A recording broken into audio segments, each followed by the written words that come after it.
Hello అండి. ఎలా ఉన్నారండి అందరూ? బాగున్నారా? మీరంతా బాగుండాలని మనస్ఫూర్తిగా దేవుడిని కోరుకుంటున్నాను.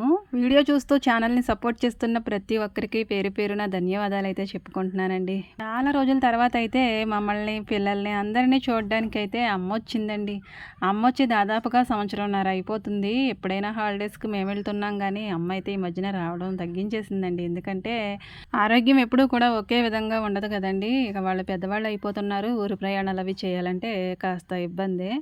ఇక పిల్లలు గుర్తుకొచ్చి ఇక చూడాలనిపించి అయితే అమ్మ వచ్చింది. ఇక ఎప్పటినుంచో అంటుంది రావాలి రావాలనేసి. ఇక మొన్న సోమవారం నాడైతే వచ్చిందండి. చాలా రోజుల తర్వాత అమ్మ మన ఇంటికొస్తే ఫీలింగ్ ఎలా ఉంటదండి? మరి అమ్మ మన ఇంటికొచ్చిందంటే ఆ సంబరమే వేరు కదండీ! నేనైతే చాలా చాలా ఎమోషన్ అయ్యాను. పిల్లలైతే అమ్మమ్మ వచ్చిందనే సంబరంలో వాళ్ళు, మా అమ్మొచ్చిందన్న ఆనందంలో నేను. ఇంకా 2 రోజులు ఎలా గడిచిపోయాయో తెలీదండి. అమ్మ సోమవారం వచ్చింది, మంగళవారం ఉంది. ఇక బుధవారం అంటే ఈరోజైతే వెళ్ళిపోయింది అమ్మ.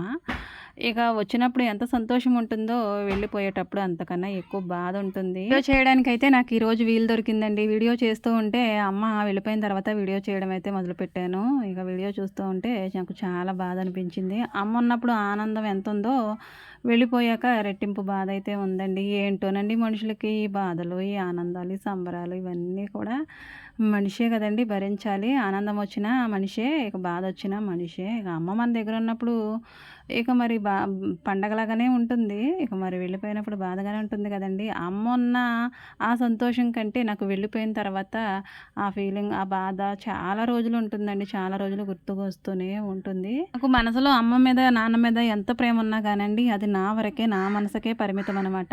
పెదవి దాటి బయటికి రానివ్వను. ఎవరితో కూడా షేర్ చేసుకోను. అంత ఎమోషన్ అంతా కూడా నేనే భరించేయాలి. అది బాధైనా, మరేదైనా, సంతోషమైనా గానీ. కానీ ఇక మీతో నాకు షేర్ చేసుకోవాలనిపించింది. పద్దాక తలుచుకోవడం, ఇక అలా అని, ఇలా అని చెప్పుకోవడం అవి చేస్తాను మా వాళ్ళతోటి. అస్తమాను కూడా తలుచుకుంటూనే ఉంటానండి. ఏం చేస్తుందో ఏంటో, ఈ టైంలో ఏం చేస్తుందో, ఏం కూర వండుకుందో, ఇవన్నీ కూడా ఒక కూతురిగా మరి నాకు కూడా అన్నీ అమ్మ విషయంలోనూ బాధ కలుగుతూ ఉంటుందండి. ఎందుకంటే ఈ పెయిన్ ప్రతి ఒక్క ఆడపిల్లకి ఉంటుంది. తప్పదు, భరించవలసిందే. అమ్మ దగ్గర మనము కొన్ని సంవత్సరాలే ఉంటాము. అంతకు రెట్టింపు సంవత్సరాలు అత్తవారింట్లోనే కదండీ మనం ఉండవలసింది. ఇది ప్రతి ఆడపిల్లకి ఒక తీరని ఎమోషన్ అండి. అమ్మ మన దగ్గర ఉండదు. వస్తుంది పిల్లల్ని, మనల్ని చూడడానికి. కానీ ఎన్ని రోజులు ఉంటుందండి? 2 రోజులో, 3 రోజులో ఉంటుంది. అంతకు మించి ఉండదు కదా! ఇక పిల్లలకైతే ఉదయాన్నే జడలు వేసిందండి ఇద్దరికిని. ఇక హ్యాపీ అయితే ఈరోజు జడలు వేయించుకోవడానికి పేచీ పెట్టేసిందండి. నేనైతే మరి అలాగ కాదని, ఇలాగని ఏదోకటి చెప్తాను కదా! ఇక తనని ఎవ్వరు కూడా కోప్పడకూడదు. ఇక అమ్మతో ఒక జడ ఏయించుకొని, ఇంకో జడ నాతోటి వేయించుకుందండి. నవ్వొచ్చింది పొద్దున్నే. ఇక అది వీడియో నేను తీయలేకపోయాను. వియ్యపురాళ్ళిద్దరూ కూడా మాట మంచి మాట్లాడుకుంటూ ఎన్నో బాధలు, కష్ట సుఖాలు ఇవన్నీ ఉంటాయి కదండీ! ఒకరికొకరు చెప్పుకుంటూ, ఒకరినొకరు ఓదార్చుకుంటూ, వాళ్ళకున్న సంతోషాన్ని ఒకళ్ళకొకళ్ళు చెప్పుకొని ఆనందిస్తారు. కాసేపు బాధపడతారు. ఇలా ఎన్నో ఎమోషన్స్ ఉంటాయి కదండీ కుటుంబాల్లోనూ. అవన్నీ ఒకరితో ఒకరు చెప్పుకొని, ఒకళ్ళ భారం ఒకళ్ళు తగ్గించుకుంటారన్నమాట. అనుకున్న వాళ్ళతోనే కదండీ మనం మంచి చెడ్డ మాట్లాడుకొని, మన బాధలైనా, సంతోషాన్నైనా పంచుకుంటూ ఉంటాము. నేను ఓల్డ్ వీడియోస్‌లో అయితే చెప్పానండి. ఒకసారో, 2 సార్లో చెప్పాను. ఇంకా మా అమ్మ, మా పిన్ని కూడా అత్తయ్య గారికి వియ్యపురాళ్ళేనండి. ఇంకా పిన్ని గారి అబ్బాయి మా అన్నయ్య అయితే మా ఆడపడుచుని చేసుకున్నాడు. పెద్ద ఆడపడుచుని. అంటే మా మ్యారేజ్ కాకముందే వాళ్ళ మ్యారేజ్ ముందయిపోయింది. ఆ తర్వాత మా మ్యారేజ్ అయిందనమాట. ఇక అక్క చెల్లెళ్ళిద్దరూ కూడా ఒక ఇంటికి వియ్యపురాళ్ళయ్యారు. మా అత్తయ్య గారికి మా పిన్ని, మా అమ్మ కూడా వియ్యపురాళ్ళేనండి. ఒకే ఫ్యామిలీ అనమాట. ఒకే ఇంటికి బియ్యం అందుకోవడం వాళ్ళకెలా ఉంటుందో నాకు తెలీదు గానండి. నాకైతే చాలా చాలా హ్యాపీగా అనిపిస్తుంది. చెప్పుకోవడానికి బావుంటుంది గదండీ! మా పిన్ని, మా అమ్మ ఒకే ఇంటికి వియ్యపురాళ్ళనమాట. మా అత్తయ్య కలిసి ఎన్ని గిన్నెలున్నా సరే వాళ్ళిద్దరే తోమేశారండి. ఒక 2 రోజులైతే. మామూలుగా అయితే అత్తయ్య ఉదయాన్నే తోముతుంది. తర్వాత ఉన్న గిన్నెలు నేను తోముకుంటాను. ఇక అమ్మ ఉన్నన్ని రోజులు గూడా వాళ్ళిద్దరే 2 ఉన్నా, 3 ఉన్నా, ఎన్నున్నా గానండి వాళ్ళే తీసుకెళ్ళి తోమేసుకుంటారు. ఆ 2 రోజులు నాకు గిన్నెలు తోమే బాధ ఉండదండి. వాళ్ళే చేసుకుంటారు. ఇంక నేను వంట పనైతే చేసుకుంటాను. తుడిచేస్తారు, తోమేస్తారు. ఇంక నేనైతే వంట చేసుకుంటున్నానండి. పిల్లలైతే వెళ్ళిపోయారు. వాళ్ళకి టిఫిన్ చేసి పంపించేశాను. ఇక అన్నం అయితే కట్టెల పొయ్యి మీద వండుకొని ఇక పప్పు అయితే చేశానండి. తోటకూర పప్పు చాలా చాలా బాగా వచ్చిందండి. పప్పు అయితే ప్రతిసారి చేస్తాం కానీ ఒక్కోసారి అయితే చాలా చాలా టేస్టీగా ఉంటుంది. తోటకూర అయితే మన దొడ్లో ఉన్న తోటకూరే, ఇంకా దానికి మందులు అలాంటివి ఏమీ కొట్టం కదండి. చాలా చాలా లేతగా ఉంది. ఆ తోటకూరతోటి పప్పు చేస్తే నాకు అసలు ఇష్టం ఉండదండి తోటకూర పప్పు. పాలకూర పప్పే ఇష్టంగా తింటాను. కానీ ఈ పప్పు అయితే నాకు చాలా బాగా నచ్చింది. చాలా చాలా బాగుందండి. ఇక్కడికి ఒక అమ్మ వచ్చి పండగ రోజున కూడా పాత మొగుడేనా అందంటండి. ఆ సామెత గుర్తొచ్చింది నాకైతే. పిల్లలకి, అమ్మకి, ఇంకా అత్తయ్యకి, మామయ్యకి వీళ్ళందరికీ అన్నం పెట్టేశాను. వాళ్ళందరూ భోంచేసేసి మధ్యాహ్నం హాయిగా పడుకుంటూ ఉన్నారండి. ఇక నేనైతే మరి ఆదివారం చర్చికి వెళ్ళాము. సోమవారం ఏమో వర్షం వచ్చేసింది ఫుల్గా. ఇక నిన్న మంగళవారం అయితే బట్టలు ఉతికానండి. ఇవన్నీ కూడా శనివారం ఆదివారం కట్టుకున్న బట్టలే. ఇక ఇవన్నీ మంచి బట్టలు. ఇక నాకు అలా పెట్టడం ఇష్టం లేక బట్టలు అయితే ఉతికేయడానికి తీసుకొచ్చేసాను. ఏంటి నాగమణి చీర అలా పెట్టుకుని చూపిస్తున్నామని మీకు అనిపించిందా? ఎందుకంటే ఇది నేను ఈస్టర్ పండుగ రోజున కట్టుకున్న చీర అండి. అకేషన్ రోజున వీడియో తీయాలంటే నాకు చాలా కంగారుగా ఉంటుందండి. ఇంటి పనులు, వంట పనులు అన్నీ చేసుకుని అన్నీ చక్కపెట్టుకుని ఇక నేను రెడీ అయ్యి పిల్లల్ని రెడీ చేసి వెళ్ళేసరికి చాలా లేట్ అయిపోతుంది. ఇక అందుకని నేను కనీసం ఒక ఫోటో అయినా తీసుకుని కమ్యూనిటీ ట్యాబ్లో పెట్టాలనుకున్నాను కానీ పెట్టలేకపోయాను. ఇంకా ఆ రోజు కట్టుకున్న చీర ఇదని మీకు చూపిస్తున్నాను అన్నమాట. నాకు ఉన్న చీరలన్నీ మ్యాక్సిమం గ్రీన్ కలర్లోనే ఉంటాయండి. చాలా చాలా వీడియోల్లోనైతే ఇలానే చెప్పాను.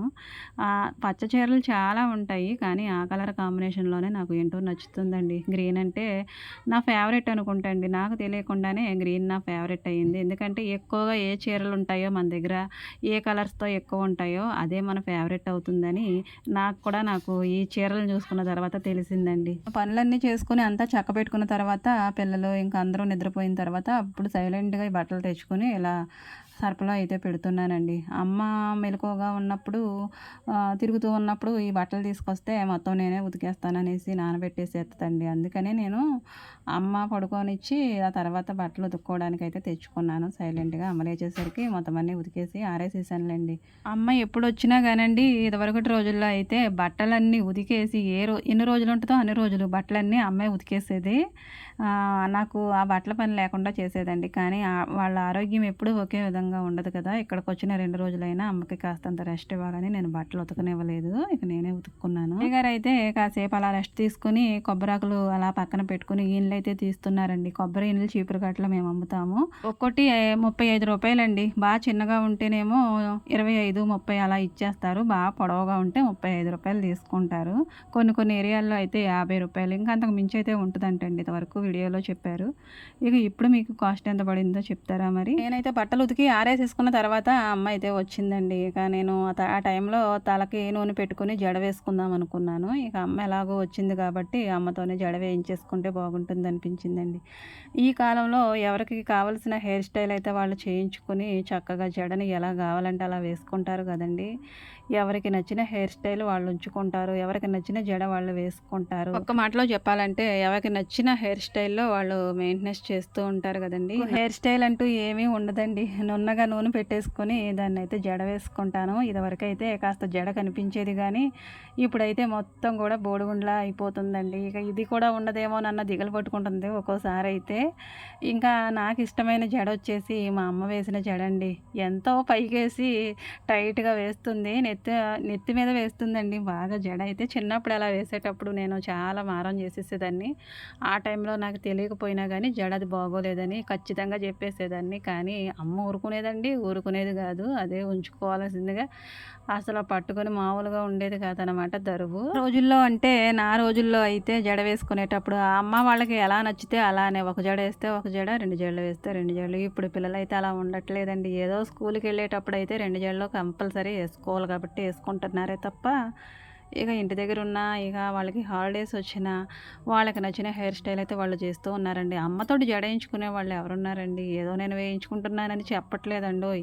నాకు కావాలని మా అమ్మతో మరీ జడ వేయించుకుంటున్నాను. ఈ జ్ఞాపకాలు ఎప్పటికీ అమూల్యమైనవండి. ఎలా కావాలంటే అలా వేసుకోవచ్చు, ఎలా నచ్చితే అలా ఉండొచ్చండి. కానీ ఒకరికి నచ్చినట్టు ఉండడం అంటే కాస్త కష్టమే. కానీ నేను మా వాళ్ళకి ఎలా నచ్చుతానో అలా ఉండడానికే ఇష్టపడతాను. ఇక అమ్మ వేసే జడ మరి రోజు ఉండదు కదండి. ఎప్పుడైనా అమ్మ దగ్గరికి వెళ్ళినప్పుడు, అమ్మ ఇక్కడికి వచ్చినప్పుడు ఒక్కసారైనా నేను జడ వేయించుకుంటాను. నేను అమ్మ దగ్గరికి వెళ్ళానంటే ప్రతిరోజు కూడా అమ్మే నూనె పెట్టి జడ వేస్తుంది. నూనె పెట్టుకోవడానికి బద్ధకిచ్చేస్తానండి. పిల్లలకైతే పెట్టేస్తాను కానీ నాకు నేనుగా పెట్టుకోవాలంటే చాలా బద్ధకం అనమాట. అమ్మ అలా నూనె పెడుతూ ఉంటే ప్రాణం చాలా హాయిగా అనిపిస్తుంది. అమ్మ వేసిన జడ చూసి ఎవరు ఎన్ని పేర్లు పెట్టినా ఎవరు ఏమనుకున్నా నేను పట్టించుకోనండి. ఎందుకంటే అది నాకు ఇష్టం కాబట్టి నేను ఉంచుకుంటాను. కదండి నాలాంటి వాళ్ళు చాలామంది అమ్మతోటి నూనె పెట్టించుకుని జడ వేయించుకుని అలా అమ్మతోటి చిన్నపిల్ల అయిపోతారనమాట. చిన్నప్పుడు జ్ఞాపకాలన్నీ గుర్తు చేసుకుంటూ ఉంటారు. ఈ అవకాశం ఎలా దొరికిందంటే ఆ టైం అలా ఉండిపోతే బాగుండు అనిపిస్తుంది కానీ కాలం ఎప్పుడూ ఒకే విధంగా ఉండదు కదండి. కొన్ని కొన్ని సంతోషాలని మనకు అలా ఇస్తుంది. కొన్ని సార్లు అయితే మనకి అవి మన దగ్గర లేకుండా చేస్తుంది. కాలము అలా రన్ చేస్తూనే ఉంటుంది. మనకి కొన్ని జ్ఞాపకాలని ఇస్తుంది. కొన్ని వాటిని తీసుకెళ్తూ ఉంటుంది. ఇలా ఈ టైం ఆగిపోతే బాగుండన్న రోజులైతే చాలా ఉంటాయండి. కానీ ఆగదు కదా టైము. దాని పని అది చేసుకుంటూ ఉంటుంది. ఇంకా ఈ క్లిప్ అయితే లాస్ట్‌కి వచ్చేసిందండి. ఇది మొదట్లోనే తీసుకున్నాను కానీ ఇక అమ్మ అయితే పిల్లల కోసం ఏమేమి తీసుకొచ్చిందో ఇక ఇవన్నీ కూడా వీడియో తీసుకున్నాను.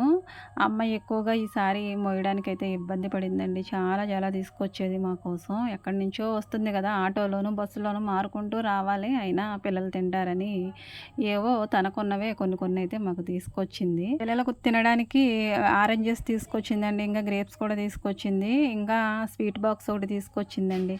ఇంకా పప్పర పనసకాయలు అయితే అక్కడ మాకు చెట్టు ఉంది. దాని కాయలు 2 తయారయ్యాయి అంటండి. ఇంకా మిగతావన్నీ పచ్చిగా ఉన్నాయి అనేసి 2 తీసుకొచ్చింది. ఇది వెయిట్ ఎక్కువగా ఉంటుందండి. బరువు అయితే కాయలు మొయ్యలేము. బళ్ళ మీద వెళ్ళే వాళ్ళైతే ఎంత బరువైనా తెచ్చుకోవచ్చు కానీ కాలినడకన రావాలి కదండి. బస్సు దిగి మారుకుంటూ. మా వాళ్ళ ఇంటి దగ్గర కూడా మామిడి చెట్టు ఉందండి. పచ్చళ్ళు పట్టుకోవడానికి ముందే కొద్దిగా కొన్ని కాయలతోటైతే జీడావకాయ పెడుతుందండి అమ్మ. ప్రతి సంవత్సరం కూడా జీడావకాయ కొంచెం నాకు కూడా పంపిస్తుంది. ఇది మూత తీద్దామని నేను ఎంత ట్రై చేసినా కానండి చాలా టైట్‌గా పెట్టేసిందనమాట. రాలేదు. ఇంక దాన్ని అలానే ఉంచేశాను. ఇంకా చికెన్ కర్రీ అంటే అందరం వండుకుంటాము. కానీ అమ్మ అయితే ఎప్పుడొచ్చినా కానండి తన చేత్తో చేసిన చికెన్ ఫ్రై అయితే తీసుకొస్తుందండి. ఇది పిల్లలకైతే చాలా ఇష్టం. నేను కూడా అప్పుడప్పుడు చేస్తూ ఉంటాను. కానీ ఎవరి చేతి వాటం వాళ్ళదే కదా! ఎవరి చేతి టేస్ట్ వాళ్ళదే కదా! అమ్మమ్మ చికెన్ అంటే మా వాళ్ళకి చాలా ఇష్టం అనమాట. వాళ్ళే కాదండి మేము కూడా చాలా ఇష్టంగా తింటాం పెద్దవాళ్ళము. ఇక చికెన్ ఫ్రై కూడా తీసుకొచ్చింది. ఇక ఇలా పిల్లల కోసం అయితే ఇంతవరకు తీసుకొచ్చిందండి తనకున్న దాంట్లోనే. ఇంకా మధ్యాహ్నం పూట నేను జడ వేసుకున్న తర్వాత పిల్లలకైతే ఒక కాయ కట్ చేసి నేను ఇద్దామనేసి స్నాక్స్ లాగా దాన్ని కట్ చేసుకుని పిల్లలకైతే ఇచ్చానండి. అది కాయ కట్ చేయడం అయితే చాలా ఈజీ అండి. దూదిలా ఉంటుంది. కాయ చూడడానికి ఎంత ఉంటుంది కానండి లోపల మాత్రం కొంచెమే ఉంటుంది. కానీ బత్తాకాయ కన్నా పెద్ద సైజులోనే ఉంటుంది కదండి. దేని టేస్ట్ దానిదే, దేని వాల్యూ దానిదే. ఇక బత్తాకాయలో ఉండే విటమిన్స్ దానిలో ఉంటాయి, దీంట్లో ఉంటాయి. ఇక ప్రతి ఒక్కరింటికాడ పల్లెటూళ్ళలోనూ దబ్బ చెట్లు, ఇంకా ఈ పప్పర పనస చెట్లు, బత్తాయి చెట్లు, నారింజ చెట్లు, ఇంకా మామిడి చెట్లు ఇలా చెప్పుకుంటూ పోతే చాలా ఉంటాయండి. మా ఇంటి దగ్గర కూడా కొన్ని ఉన్నాయి. మామూలు రోజుల్లో అయితే అంటే శీతాకాలం, వర్షాకాలంలోనూ లోపల కూర్చుని వాయిస్ ఇస్తూ ఉంటే ఏమీ అంత తెలియదు కానండి. ఈ వేసవికాలం రోజుల్లో వాయిస్ ఇవ్వడానికైతే చాలా ఇబ్బంది అనిపిస్తుందండి. ఎందుకంటే ఫ్యాన్ వేసుకుంటే ఇందులోకి రీసౌండ్ వస్తుంది కదండి. ఫ్యాన్ ఆఫ్ చేసుకుని వాయిస్ ఇవ్వాలి. ఇక చెమటలు అయితే అలా పడుతూనే ఉంటాయి ఉక్కపోతతోటి. ఇంకా ఏదో చేసేయాలన్న తపనండి. ఏం చేస్తామండి అంతా కూడా మీరు చేస్తేనే నాది వీడియో అనేది ముందుకు వెళ్తుంది. ప్లీజ్ అండి వీడియో చూస్తున్న వారు ఎవరైనా సరే మీకు నచ్చితే కనుక లాస్ట్ వరకు చూసిన తర్వాత లైక్ ఇవ్వండి. అలాగా కొత్తవారు ఎవరైనా చూస్తున్నట్లయితే ఛానల్ని సబ్స్క్రైబ్ చేసుకోండి. ఇంకా నా వీడియో కనుక మీకు నచ్చితే మీ అభిప్రాయాన్ని మీ కామెంట్లో నాకు తెలియచేయండి. నేను వీడియో ఒక్కొక్కసారి అయితే అవ్వక ఆపేద్దాం అనుకుంటానండి. ఈరోజు కొద్దిలే రేపు చేద్దాంలే అనుకుంటాను. కానీ ఒక్కొక్క కామెంట్ చూసిన తర్వాత అయితే ఈరోజు ఖచ్చితంగా చేసే తీరాలని అప్పటికప్పుడు అయితే నేను అన్నీ కూడా త్వరగా చేసేసుకుని వీడియో ఎప్పుడు చేద్దామా అన్న ఆతృతతోటి అయితే ఉంటానండి. ఎందుకంటే మీరు పెట్టే కామెంట్స్ తోటి నేను మరింత మోటివేట్ అవుతాను. వీడియో చేయాలన్న ఆరాటం నాకు కూడా కలుగుతుంది కదండి. కామెంట్ చేయకపోవడం వల్ల ఏంటంటే నేను కాస్తంత అక్కడే ఉండిపోతున్నాను. ఎవరమైనా సరే ముందుకు వెళ్ళాలంటే అంటే నువ్వు పరుగు పెట్టగలవరా, పరుగు పెట్టురా అని మనల్ని ఎవరైనా సపోర్ట్ చేస్తేనే కదండి ఎంతలా ఉన్నా సరే పరుగు పెట్టడానికే చూస్తాము. ఇంకా నువ్వు అంతే అన్నట్టు ఛానల్‌కి ఏమీ కూడా కామెంట్స్ గానీ, రీచ్ గానీ, ఇంకా లైక్స్ గానీ లేకపోతే వీడియోస్ అయితే చేయాలన్న ఆసక్తి ఉండదు. కానీ కష్టం ఎప్పటికైనా మనల్ని గెలిపిస్తుందన్న ఆశ అయితే ఉండిపోయి వీడియోస్ అయితే ఇలా పెడుతూ ఉన్నాను. మీ సపోర్ట్ ఉంటే మరింత ముందుకు వెళ్ళాలనే పట్టుదల అయితే నాకుందండి. సాయంత్రం పూట అయితే లోపల నుంచి తుడుచుకొస్తున్నాను.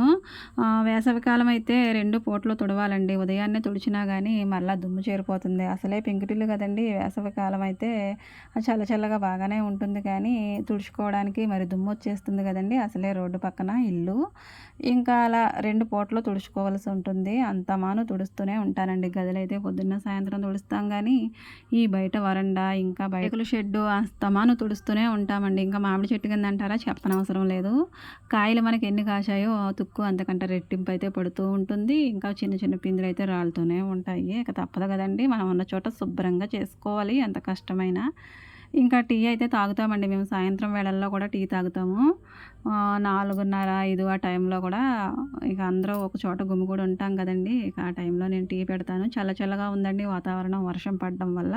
ఈ వేడి వేడిగా టీ ఇచ్చాననుకోండి వాళ్ళకి చాలా చాలా బాగుంటుంది కదా! ఇంకా టీ పెట్టిన టైంలోనే గిన్నెలు కూడా సర్దేసుకుంటే బాగుంటుందనేసి గిన్నెలన్నీ ఒక్కొక్కటిగా తీసుకొచ్చి మొత్తం సర్దేసుకుంటున్నాను. మరలా సాయంత్రం తోముకునే గిన్నెలు ఆ స్టాండ్‌లోనే వేసుకోవాలి. ఏమిటోనండి మాయదారిది అంతమాను గిన్నెలు సర్దుకుంటూనే ఉండాలి, తోముకుంటూనే ఉండాలి, వండుకుంటూనే ఉండాలి. వండుకోవడం పొద్దున్న, సాయంత్రం ఉంటుంది గానండి తోముకోవడం పద్దాకా ఉంటుంది. తుడుచుకోవడం ఇంకా చెప్పనవసరం లేదండి. మనకు చిరాకొచ్చినప్పుడల్లా తుడిచేసుకుంటాము. గిన్నెలన్నీ కూడా ఖాళీ చేసి ఆ స్టాండ్ తీసుకెళ్ళి అమ్మ ఆల్రెడీ గిన్నెలు తోమేస్తూ ఉందండి. అక్కడ గిన్నెలు ఉన్నాయంటే చాలండి వెళ్ళి వాటి దగ్గర కూర్చొని తోమేయడానికి రెడీ అయిపోతుంది. ఎంత వద్దని మొత్తుకున్నా కానీ అస్సలు మానదండి. అక్కడ గిన్నెలు ఉంటే తోమేయాల్సిందే, పక్కన పెట్టేయాల్సిందే అనమాట. ఇక నేను వంట పని, ఇంకా పిల్లల పని అన్నీ కూడా చూసేసుకున్నాను. ఇంకా పప్పు అయితే నానబెట్టుకున్నానండి. కడిగేసుకొని పక్కన పెట్టుకొని పని అంతా అయిన తర్వాత రుబ్బుకుంటున్నాను అనమాట. పప్పు ఏ రోజుకి ఆ రోజు రుబ్బుకునే వాళ్ళు ఉంటారేమోనండి. నేను మాత్రం 2 రోజులకి, 3 రోజులకి సరిపడా అయితే ఒకేసారి రుబ్బేసుకుంటాను. మనం తిన్నదాన్ని బట్టి అది 2 రోజులు రావాలో, 3 రోజులు రావాలో తెలుస్తుందండి. ఎందుకంటే మరి గ్రైండర్ పద్దాకా వాడడానికి ఇబ్బంది కదండీ! దాన్ని కడగడానికే ఎక్కువ టైం పడుతుంది. నేను ఎంత టైం అయినా కానండి పప్పు రుబ్బిన వెంటనే ముందు గ్రైండర్ కడిగేసుకొని ఆ తర్వాత పప్పు కలుపుకుంటాననమాట. అదే పిండి కలుపుకుంటానండి. నూక ఆల్రెడీ నానబెట్టేసాను. పప్పు గ్రైండర్‌లో వేయకముందే నూక నానబెట్టేసుకుంటాను. నూక ఎంత నానితే అంత మంచిది కదండీ! ఇడ్లీ మృదువుగా సాఫ్ట్‌గా ఉంటుంది. ఇంకా పిండి కూడా కలిపేసుకొని అలా ఒక అరగంట అయితే పక్కన పెట్టుకొని ఆ తర్వాత ఫ్రిడ్జ్‌లో పెడతానండి. 3 రోజులకి, 2 రోజులకి ఒకేసారి రుబ్బుకుంటే మరి బయట పెడితే పులిసిపోతుంది కదండీ! అందుకని. ఇక వీళ్ళని చూపిస్తూ పిండి గురించి మాట్లాడుతున్నావేంటని మీకు అనిపించొచ్చు. ఇంకా అమ్మతోటైతే గడిపిన 2 రోజులు, 3 రోజులు మాకు మధురమైన క్షణాలండి. ఇంకా పిల్లలకి అవే కదండీ తీపి జ్ఞాపకాలు. చిన్నప్పుడు అమ్మమ్మ గారి ఇల్లు, ఇక అమ్మమ్మతో గడిపిన రోజులు ఇవన్నీ కూడా పదిలంగా ఉండాలని అయితే నేను ఎప్పుడూ కోరుకుంటాను. ఈ విధంగా అమ్మతోటైతే నేను సోమవారం నుంచి ఈ రోజు వరకు అలా హ్యాపీగా అయితే ఉన్నామండి. ఇంకా పిల్లలతోటైతే అమ్మ చక్కగా ప్రతి విషయాన్ని మాట్లాడుతూ, నవ్వుతూ, వాళ్ళు చేసే అల్లరిని భరించుకుంటూ అలా వాళ్ళు ఎంత అల్లరి చేసినా కానీ మరి అమ్మమ్మ ఎప్పుడో కానీ చూడదు కదండీ! ఇక వాళ్ళ ఏ మాట చెప్పినా ముచ్చటగానే ఉంటుంది. అమ్మతో కలిసి తీసిన వీడియో ఎలా ఉందో మరి మీరు నాకు చెప్తారు కదా! వీడియో కనుక నచ్చితే లైక్ చేయండి. Thank you.